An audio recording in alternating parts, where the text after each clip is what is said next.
I'm so excited to introduce my dear friend who is a best-selling author and an incredible voice in culture for life and for family and for faith. And when someone can do all three of those things but do it with humor and levity and make it wildly entertaining, that's an amazing person. That's a hero. So can you please join me in welcoming Michael Knowles of The Michael Knowles Show. Thank you, my dear. Appreciate it. Thank you. Hey, what's up? How you doing? Wow, look at this.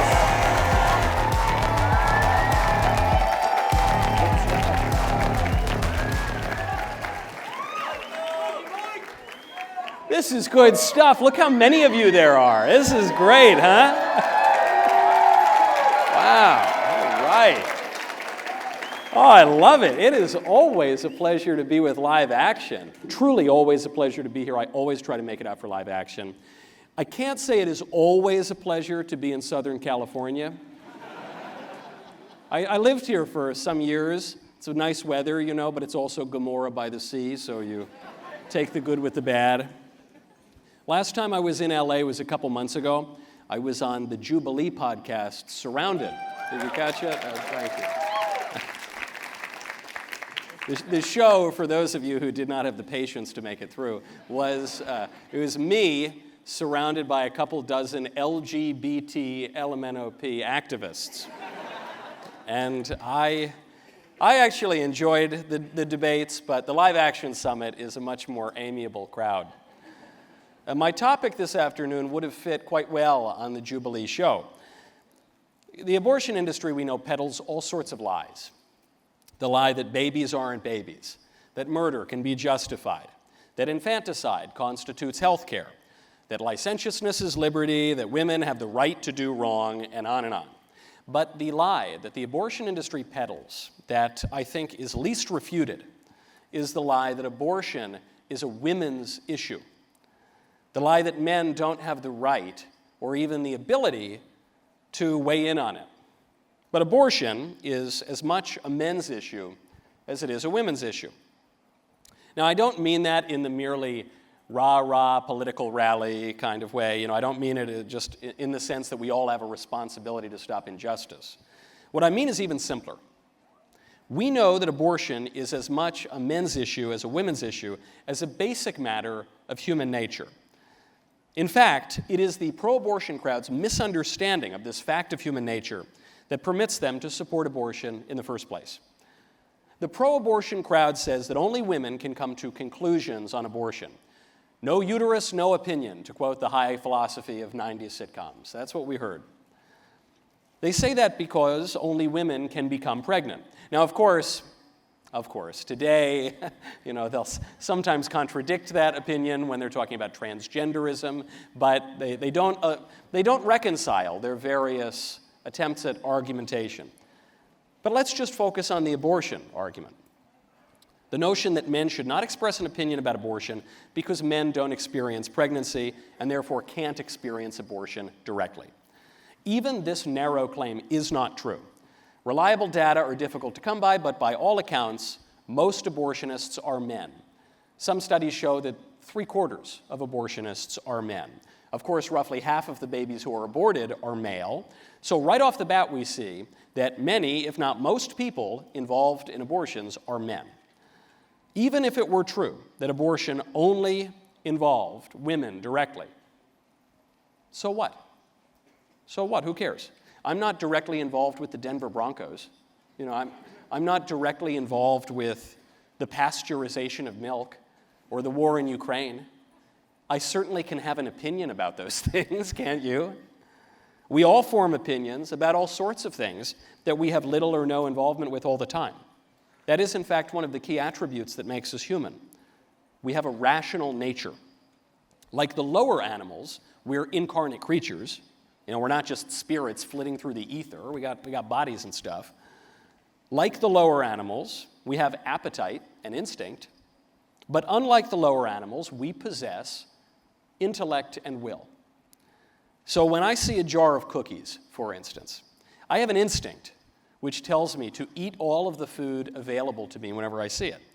I have an appetite for tasty little treats, don't we all?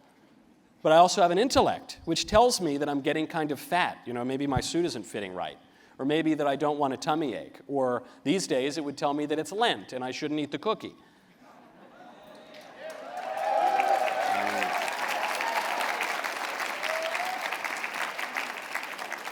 I should have known that the Live Action Summit crowd would be 180% Catholic. That's really...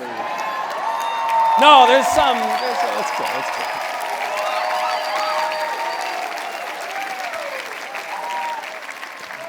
Right. We're living in the age of J.D. Vance, baby. Everybody's becoming Catholic, But there are... But we love our Protestant and Jewish, and are there any Muslim? I don't know. There are a lot of people here, too, that are not, but you guys can swim the Tiber whenever you want. But just if you have any questions, feel free to ask me. In any case, I'm Catholic, and it's Lent, so I can't eat the cookie. My will will allow me, from my reason, to override my base passions. Okay, good. Let's make it more realistic. Let's say I come across some delicious Mayflower cigars. Right? Now, maybe I have. Maybe there are some out in the audience. Now, I have an instinct to take things that seem good to me. I have an appetite for the finest cigars on the market, which you can get at mayflowercigars.com if you're 21 years or older and some exclusions apply. I have an intellect which tells me that it's wrong to steal. And I have a will which allows me to subject my instinct and my appetites to reason. So I'm not going to take your delicious cigars. If I did steal the delicious Mayflower cigar, I could be prosecuted because I have a rational nature and am therefore expected to know the difference between right and wrong and to act on it. If a gorilla stole the delicious Mayflower cigar, the gorilla would not be prosecuted because gorillas do not have a rational nature. They cannot contemplate justice in the abstract. They cannot be expected to deny their instincts and appetites. And also, it is funny to watch monkeys smoke. That is a feature of all sorts of comedy. No one would ever dream of prosecuting a lesser animal for that or anything else. It would be absurd. Pro-abortion activists who are even semi-reasonable will at this point admit that men are permitted to hold opinions about abortion, but many of them will still insist that men have no right to enforce their opinions through law. Abortion, they will say, only directly affects women, so whatever people believe in their private judgment, only women should have the right to legislate on it. This position also is absurd. There are all sorts of subjects that do not directly affect us, on which we nevertheless legislate. People who have never held a gun in their lives vote on gun control laws. People who have never served in the military vote on Pentagon funding. People who don't pay taxes get to hike our taxes at the ballot box, especially in this state. It is, in fact, the premise of self-government, that human beings can use our reason and will to participate in crafting and enforcing laws for our common good. If women, in other words, can come to conclusions about abortion or any other subject, and if women can enforce those conclusions through representation, through legislation, it is only because of their rational nature. And since men are at least as rational as women, and some of us say that actually sometimes men are a little bit... I've been through 3 pregnancies with my wife, okay, and when the hormones kind of get surging, and sometimes you would think the men are perhaps even a little bit more... All right, I won't go there. I won't, that's fine. All I'll say is that men are at least as rational as women. Is that okay? Can we agree with that? Okay, good. And it is on the basis of their rational natures that we hold them accountable for breaking the law, we afford to them certain rights, and we treat them with the dignity befitting human beings. But the pro-abortion crowd will claim the babies in the womb are not really human beings. Here we go. They will claim that the babies are a mere clump of cells or alternately parasites because they depend upon their mothers to live. Some abortion activists will even go further. They will claim that the babies in the womb are a part of the mother, like the mother's liver or the mother's fingernail or something. None of these claims withstand even the slightest scrutiny. The babies are, in a reductive sense, clumps of cells, but then so are you. So am I. We're actually more than clumps of cells, but we are at least clumps of cells. All living things comprise cells, but not all living things are the same. So when we're trying to ascertain what kind of living thing a living thing is, the question is not, does it have cells? Rather, the question is, what kinds of cells does it have? And what are those cells doing together? The answer, in this case, is that the baby has human cells. And the human cells are doing human cell things. It's not just a part of the mother like a fingernail. The babies are, in a reductive sense, parasites, in as much as they rely on their host, which when I was a kid we referred to as a mother. Now we have to call this person a host. It's true, they rely on the host for sustenance, but then so do newborn babies, so do 2-month-old babies, so do 2-year-old babies for that matter. So do plenty of fully grown human beings. They do. They rely on other people to live. They would not be able to get out of the door in the morning if they didn't have other people helping them. There is nothing about depending on people that contradicts human nature. On the contrary, man is by nature a social creature, the political animal, to quote Aristotle. Far from undermining our human nature, depending on others actually constitutes a key component of it. Forget about Aristotle if you want to bring it a little closer to the present. Kamala Harris famously said, "We didn't fall out of a coconut tree." That's the smartest thing that woman ever said. You're totally right. You're completely right.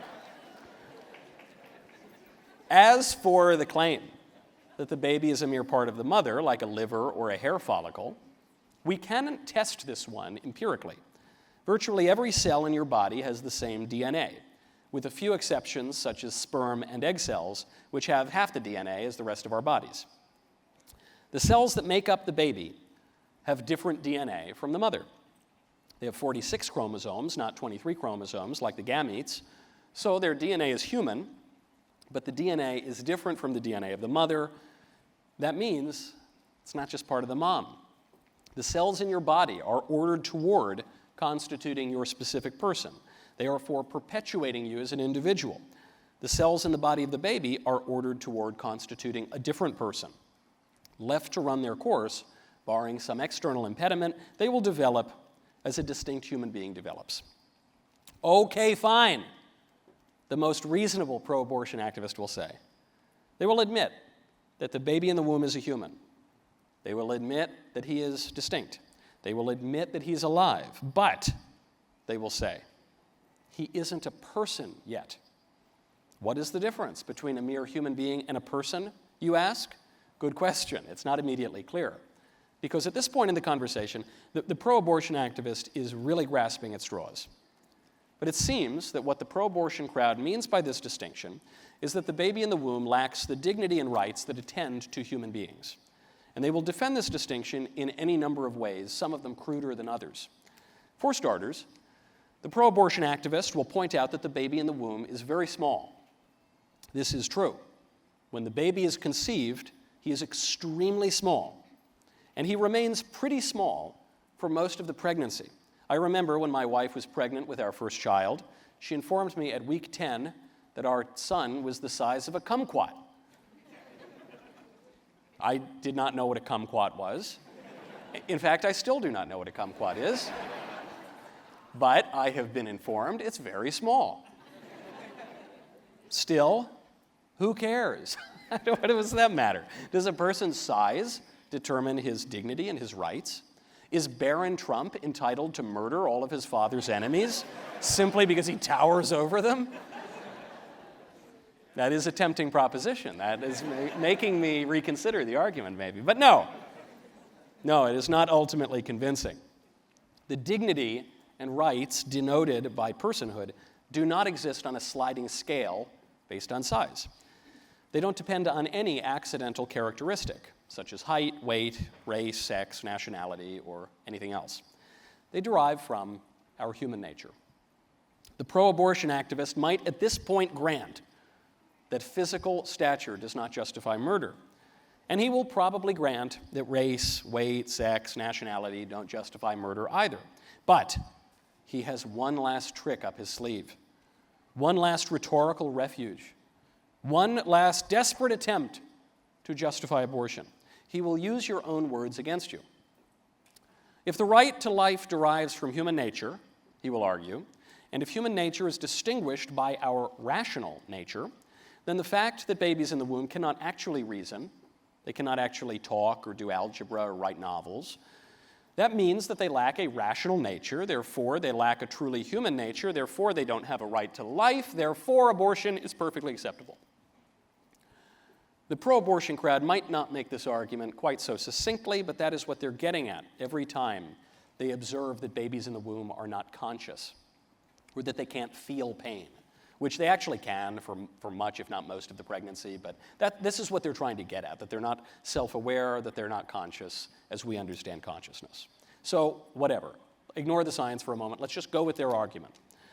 If consciousness were the determining factor in whether it is just to murder someone, then any of us right now would be justified in walking to a local hospital, finding the coma ward, and slaughtering all of the patients.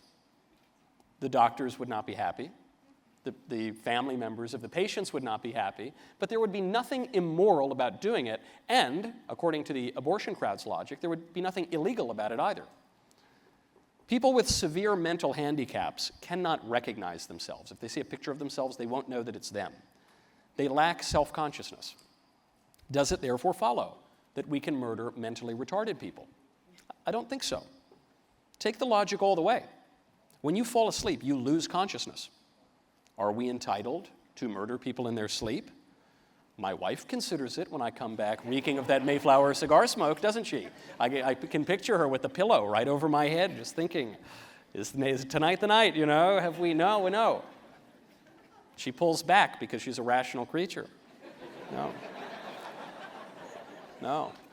We are not entitled to murder people because they lack consciousness at some particular point in time. The pro-abortion crowd's misunderstanding on this point derives from a confusion not only over what makes us human, but over what makes anything what it is. I don't want to get too abstract here, but this is a crucial point. Human beings have 2 arms and 2 legs, but some human beings have only 1 arm. Maybe that person is born that way, maybe that person loses it with a chainsaw. There are some people who are born with 3 legs. That happened a few years ago in Bangladesh. A human being does not cease to be what he essentially is just because someone chops off his arm or because a birth defect causes him to have an extra leg. In fact, we can only recognize those deformities as defects because we know how many legs and arms human beings have. So when a person is asleep, he is still the kind of creature that has a rational nature. When he wakes up, he can use his reason again. Even if a person has a severe mental handicap, he is still the kind of creature that reasons, that has a rational nature, albeit he is one with rational faculties that have been impaired. Even when a person is a 10-week-old little alien-looking thing the size of a kumquat, he is still the kind of creature with a rational nature. He is still a human. And if phrases such as human rights, human dignity, human solidarity, equality under the law, all of those phrases, if they have any meaning at all, they must apply to him as much as they apply to anyone else. Now, I was asked to speak today on the importance of men in the pro-life movement, and I have instead gone on a lengthy diatribe about the natural law. Why have I done that? I don't know, because I wanted to. But also because it is precisely our culture's ignorance and neglect of the natural law that has led to our present civilization-wide gender dysphoria, which in turn has led to some of the most urgent pro-life issues that we face today. Today, in this very state, a man can get in his car, drive to the baby store, contract a human egg broker, and for a hefty fee, purchase a woman's eggs on the open market. The man will then go into a room, he will commit a disordered and humiliating act, and then he will pay an unethical scientist to create a human embryo for him in a petri dish. At this point, the man, assuming that he's wealthy, will pay another broker to find him another woman so he can pay another hefty fee to rent that woman's womb for 9 months so that she can grow him a baby. Now, if the baby, at any point during the pregnancy, starts to turn out in a way that is contrary to the man's wishes, or if the man's circumstances or whims simply change, he can include in his custom order baby contract a provision that the woman who rents him the womb has to murder the baby at his request. We saw this reported just last year. A homosexual couple demanded that their contracted surrogate murder the child because they had been hoping for twins. They only got one, so they were hoping for twins. Also, they were worried about COVID. I'm not even making that up. They were worried about a sniffle. And so they told the woman whose womb they rented to murder their child. Not just one case. You were seeing this litigated and reported all over the country. Why not? Why not? If I order a custom suit, and I don't like the way they cut the lapel, if they cut me a bland sort of notch lapel instead of a nice proper Italian peak lapel, and I don't like what they did, I can tell my tailor to scrap it and start over. It's my money, and the customer is always right. So if we're going to treat babies as commodities and sell them for large sums of cash, why shouldn't the customer be entitled to get what he pays for? In fairness to the infanticidal homosexuals, which is a phrase that one does not hear every single day, the vast majority of human beings created through IVF will be killed at some point anyway. So why shouldn't the customer be able to kill the baby when he pleases? Now, at this point, anyone with an even semi-functioning conscience will shout out, because he's a human being, because human beings are not commodities to be bought and sold on the open market. Of course. How did we even come to have baby stores in the first place? Making babies is not hard. It is extremely fun. I have 3 of them so far, all made the old-fashioned way. Highly recommend.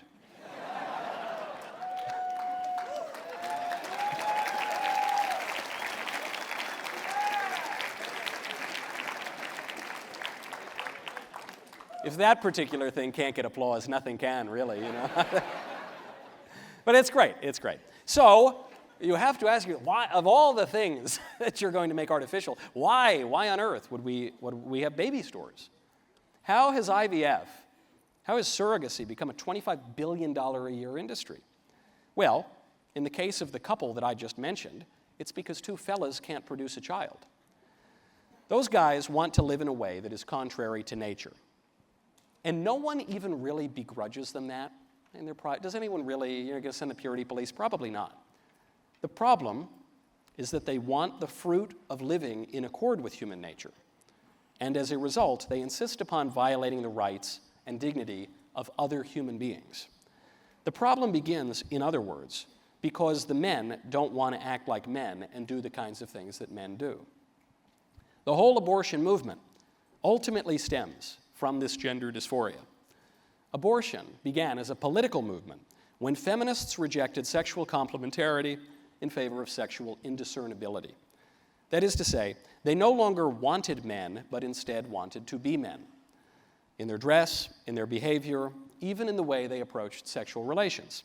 But there was a big problem, a big impediment to this campaign for equality. Only women can become pregnant.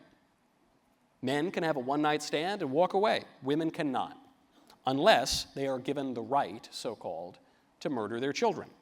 Only then, the feminists tell us, can women be equal. I'm not straw-manning. These are actually the arguments they make almost in these exact words. So now we no longer know, or we at least pretend no longer to know, what a baby is, what a man is, what a woman is. Even the answers that the conservatives give are insufficient. The leftists will pretend that a linebacker in a miniskirt is a woman, and that's ridiculous, and we all laugh at it. But the conservatives don't do much better. The conservatives will pretend that all a man is, or all a woman is, comes down to chromosomes, which is really not much different from claiming that a baby is a clump of cells. Manhood and womanhood entail the physical bodies of men and women, respectively. But they also entail much more than that. They entail behavior.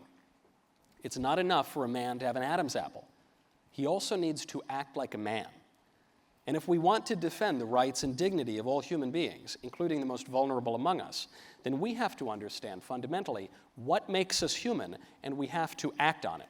Thank you very much.